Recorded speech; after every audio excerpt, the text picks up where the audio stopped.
अल्लाह ताला कहते हैं, ऐ मेरे बंदो जिन्होंने अपनी जानों पर जुल्म किया है, अल्लाह की रहमत से मायूस न हो। निश्चित रूप से अल्लाह सभी पापों को क्षमा कर देता है। इसका मतलब है कि यदि कोई इस्लाम स्वीकार करता है तो उसके पिछले जीवन के सभी पाप माफ हो जाते हैं। अगर कोई इस्लाम कबूल करता है तो ऐसा है जैसे उसने नया जन्म लिया। अल्लाह आगे कहते हैं, जो ईमान लाया और अच्छे कर्म किए, मैं उसके पिछले गुनाह माफ कर दूंगा और उसे उत्तम प्रतिफल देंगे। यह नव मुस्लिमों के लिए एक विशेष सम्मान है। दोस्तों ने कहा, इस्लाम कबूल करने से पहले कि सारे गुनाह अल्लाह माफ कर देते हैं।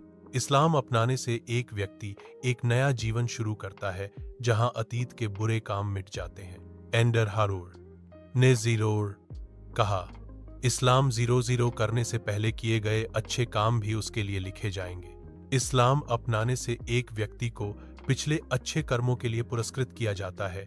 नए मुसलमानों के ईमान को मजबूत करने के लिए तौहीद, रिसालत और आखिरत के बारे में स्पष्ट धारणा देनी होगी। नए मुसलमानों को नमाज, रोजा, झकात और हज जैसे इबादत के बुनियादी नियम सिखाना जरूरी है। नए मुसलमानों को आर्थिक, मानसिक और सामाजिक रूप से मदद करनी चाहिए ताकि वे सही ढंग से इस्लाम का पालन कर सकें। नए मुसलमानों को अच्छी सभाओं, ज्ञानी विद्वानों और नेक मुसलमानों के साथ जोड़ना होगा। इस्लाम का पालन करने के लिए नव मुस्लिमों के लिए इस्लामी ज्ञान और नैतिक शिक्षा की व्यवस्था करनी होगी।